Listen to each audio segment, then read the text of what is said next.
Has a question.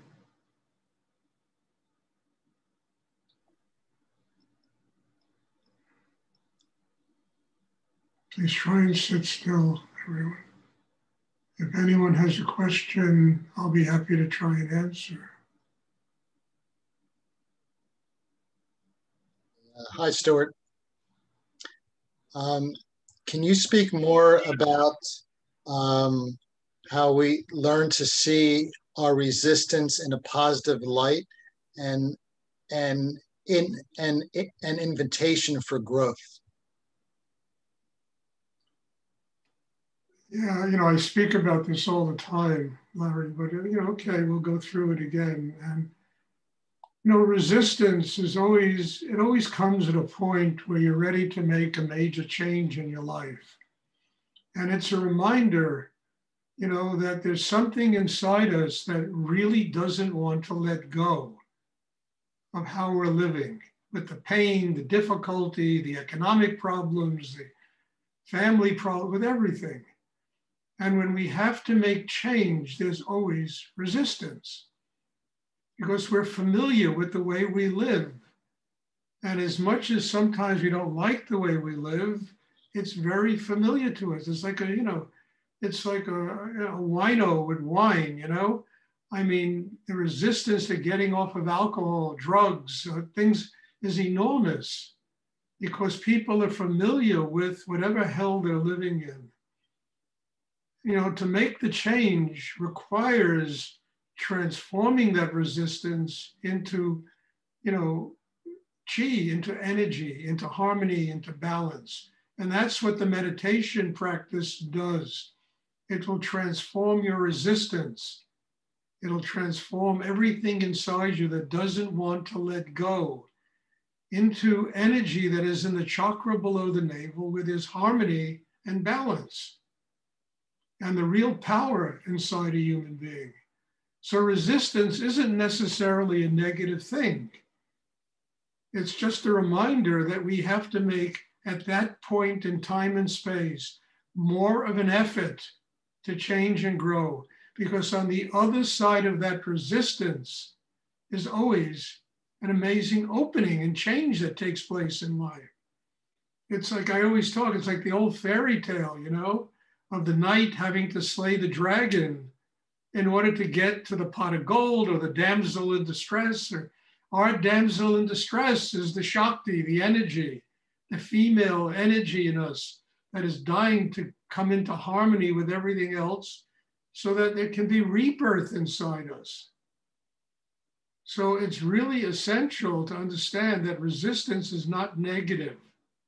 It can be painful and very difficult, but it's not negative. It's just a reminder that we need to make more of an effort in that.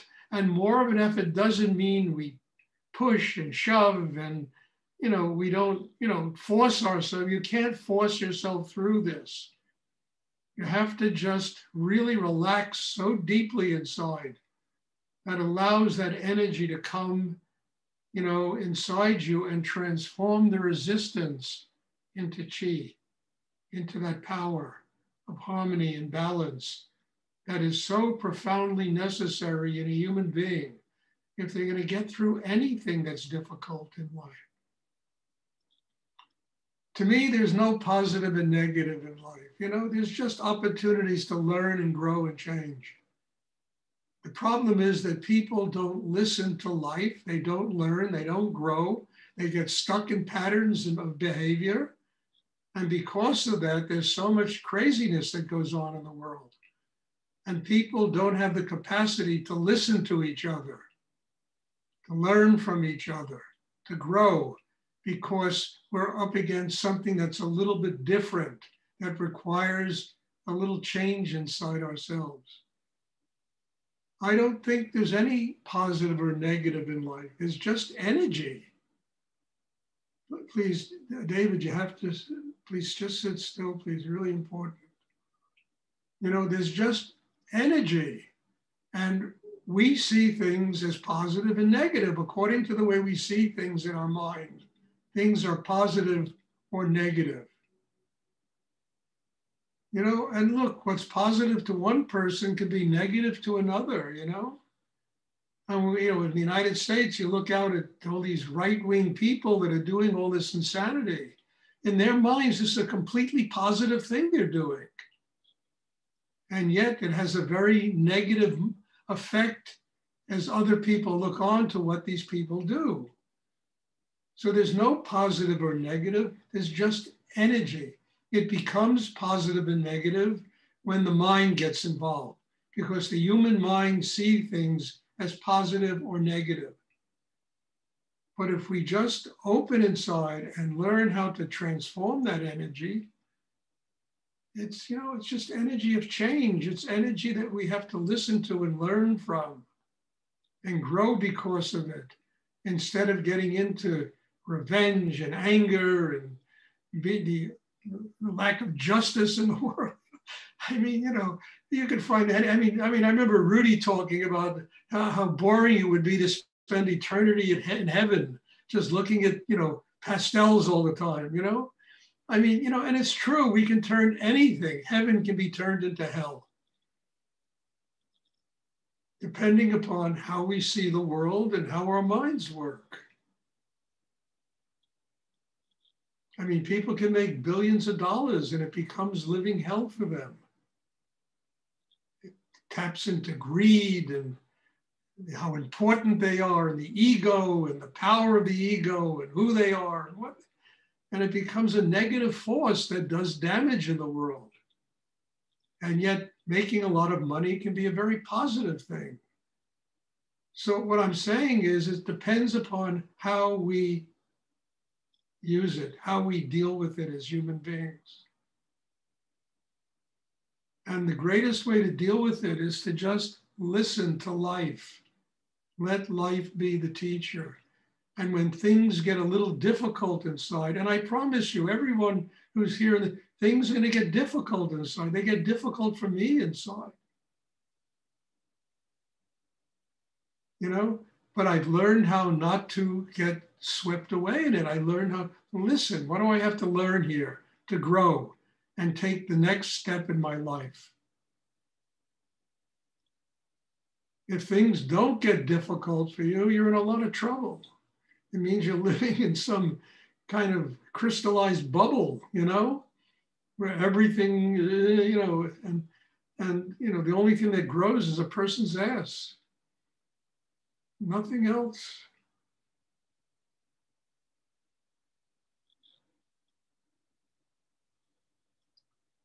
So, you know, I mean, it's a very good subject, and it was a really important thing I learned from my teacher. Because when I was a kid, every day was hell for me. It was hell. Depression, anxiety, fear of the future, et cetera, et cetera, et cetera, et cetera, et cetera. And when I got stronger inside, it all went away. So there's no future, there's just today. Make today work. The future will take care of itself. I promise you, make today work and the future will take care of itself. I remember years ago, I wrote a book. It's now called Three Rivers. I haven't ever published it yet, but it's like a 400-page novel. And the first section of it is about kids that are 12 years old. And it's kind of a coming of age, you know, book. It's a really interesting book, actually, this book. But in it, there's this kid who's takes you into the life he has with his parents and his family. And they keep hammering him over the head what he's got to do, how he should worry about when he's going to be 30 years old and what his life is going to become. And he has this Uncle George who lives with them, who's kind of the antithesis of all this. He sees things in a very askew way, and it makes the parents crazy. But he says to the parents, let him become a successful 12 years old. You know, if he's successful at 12, I guarantee he'll be successful when he's 30. Don't make him crazy, you know, trying to make the future happen to him when it hasn't come yet. You know, let him be successful living now in the moment as a 12-year-old. And I think that's a lesson we all have to learn, because that's how we transform resistance into energy that really teaches us what we have to do to grow. And it's natural to have resistance because moment to moment to moment to moment, life is changing. And there's nothing we can do about that, although we try to keep it from changing by holding on to the past. But it changes moment to moment to moment to moment. And it's telling us we have to learn to let go, to evolve, to grow, to open deeper inside and get more connected to spirit and God. And, because ultimately you discover the only permanence in life is a connection with spirit. Everything else is in constant flux and change. So all of this is really positive. You understand? It's not negative. When you arrive at this place in yourself, there's no more positive and negative. There's just opportunities to grow, to learn whatever you have to learn in the moment. So Isabel sent me that text yesterday, about you hit this pool of emotion. There'll be more pools of emotion. You've got to hit these things because these things are buried inside you. We have repressed them so deeply inside them, that we have to almost become an archaeologist to discover them inside ourselves. And when we hit them, everybody, ooh, what's happening to me? I'm freaking out. No, you just hit a pool of something you have repressed maybe 20 years ago, maybe 20 lifetimes ago inside yourself. And it's an opportunity to cleanse the system of these pools of emotion and mental things and energies, things we've been hurt in life. All this, we repress it. And as you do deep meditation, you keep hitting these things. This is not negative. It's releasing things that are keeping you from truly functioning on a higher level.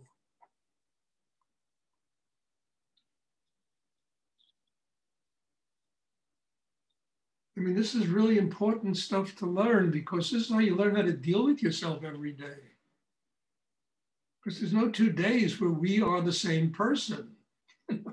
We're not.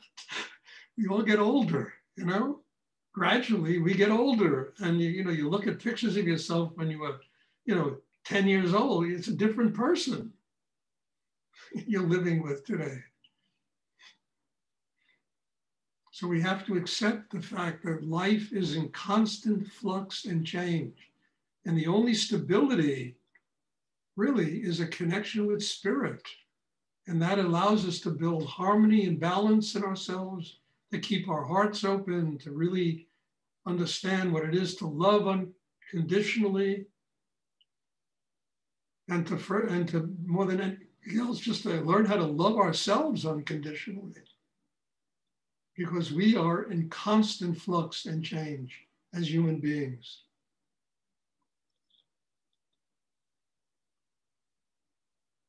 So, look, it took me a long time to learn this. I don't expect people to learn this overnight or, 3 months of classes. It takes time to learn this. But it also, one doesn't learn it if you don't do inner work. Whether it's what I teach or, some other form of meditation or whatever other people, you got to do something to work on yourself so that you can build that system that allows yourself to really let go as things keep changing in life and to have the strength inside to be able to do it.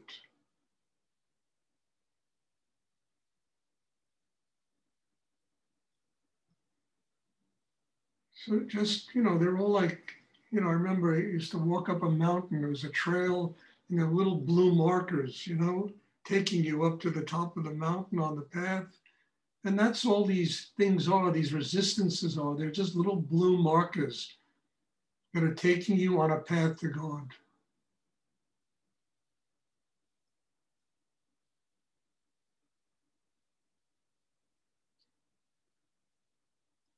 I hope this is clear because I don't know how to get it any clearer, I mean, it's something really important that I learned years ago in my life, and it's enabled me to survive the most unbelievable situations.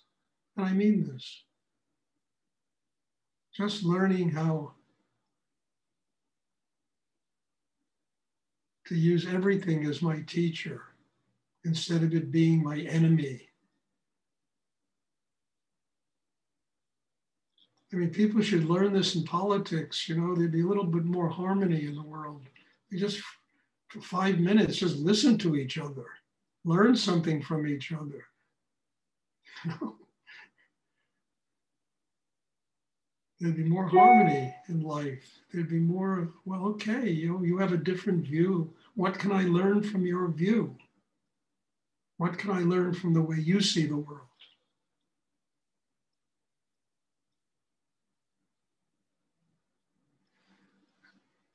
Does anyone else have a question they would like to ask?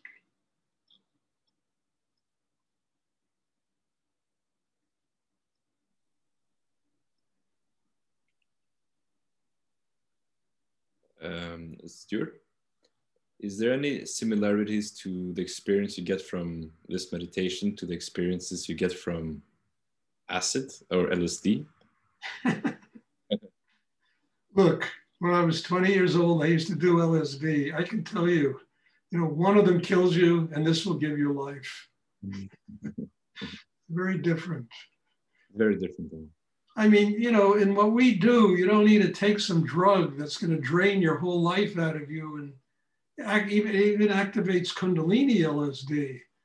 But people don't have the strength inside to deal with the kind of forces it activates. So it drains them, it kills them, you know. And then this, you can take a breath and it opens up the whole cosmos to you.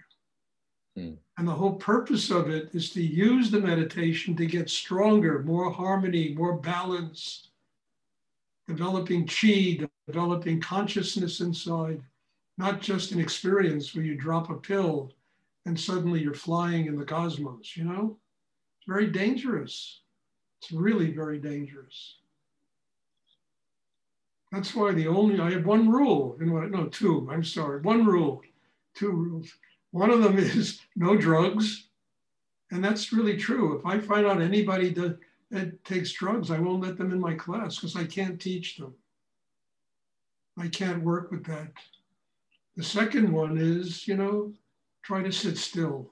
Meditation. It's my second rule. My only two rules.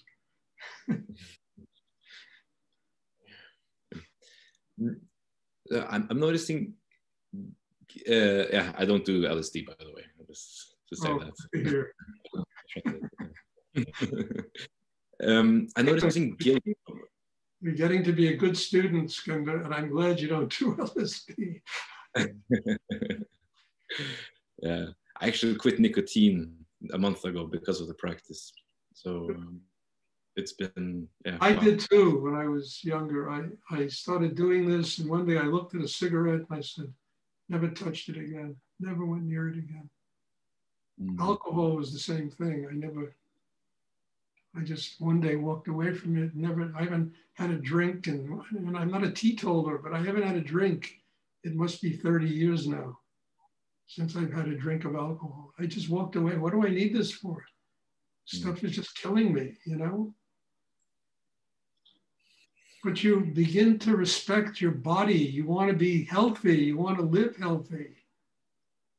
You know, and you don't want to consume things that are going to really destroy you, you know? Cigarettes, alcohol, drugs, you know, LSD, marijuana, cocaine, all that stuff, heroin.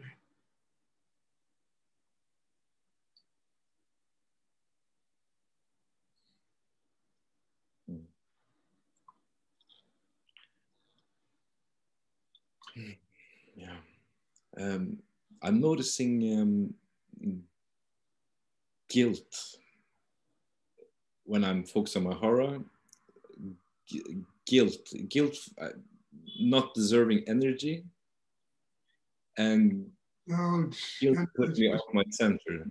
That stuff you've repressed there, and just open it up, let it turn into chi, let it turn into shakti flowing through your system, and you'll free yourself of guilt. What do we have to be guilty of? We've all made mistakes in life, so what? It's like in the Bible, who's going to throw the first stone? Who's going to throw the first stone? Who's going to sit in judgment of other people? We've all made mistakes. We all have guilt in us.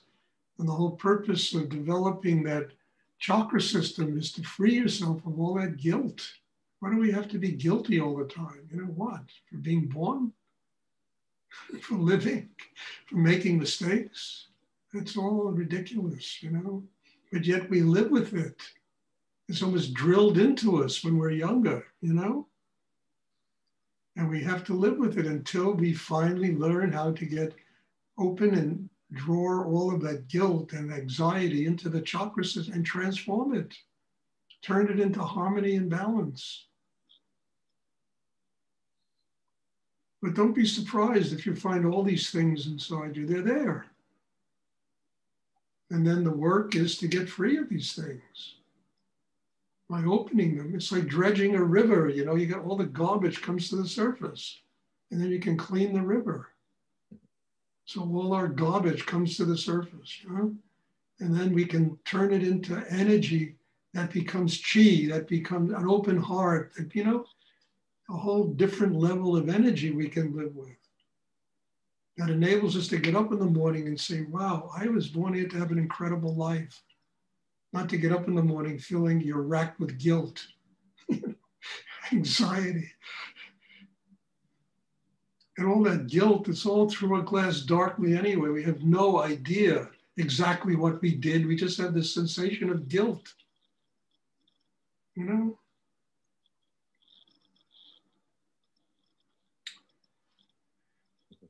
Does anyone else have a question they would like to ask? I mean, the family I grew up with, guilt was a big thing. You had to be guilty for being whatever, you know? Until one day I just got strong and it just all disappeared. I said, what am I guilty of? You know, God is love. You know, God is love for all people, all humanity, all everything that teaches us what we have to do to learn and grow.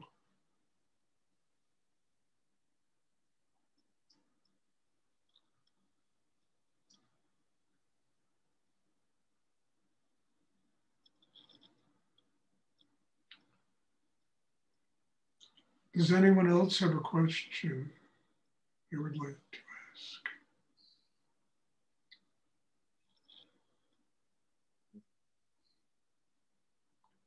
I hope all this is clear. You know, it's really important, basic lessons to learn. This is not metaphysical stuff. This is basic human lessons we all have to learn. Once we learn these things, all the metaphysical things become realities in us because we have the strength to deal with them. It's another level of energy and another level of power. And we need to have really strong inner lives to be able to interact with guilt and anxiety and fear and et cetera, et cetera. Our inner lives, they're being crippled. We're being crippled by all this stuff.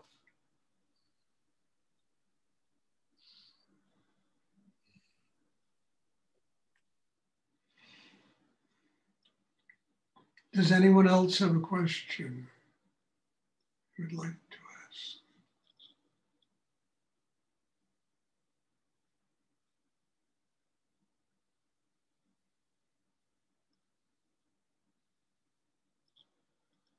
Okay, we'll have meditation again on Sunday. I hope to see you all, and God bless you all. Thank you for being here, for being involved in this. And it really just opens up so many deep things that I'm totally amazed. And I tell you, frankly, I listen to all these things that come through because they're teaching me as well as you, I hope. You know, and so bless you all and thank you. And we'll have a meditation on Sunday. Thank you, Stuart. You're welcome. Thank you. Thank you. You. Thank you.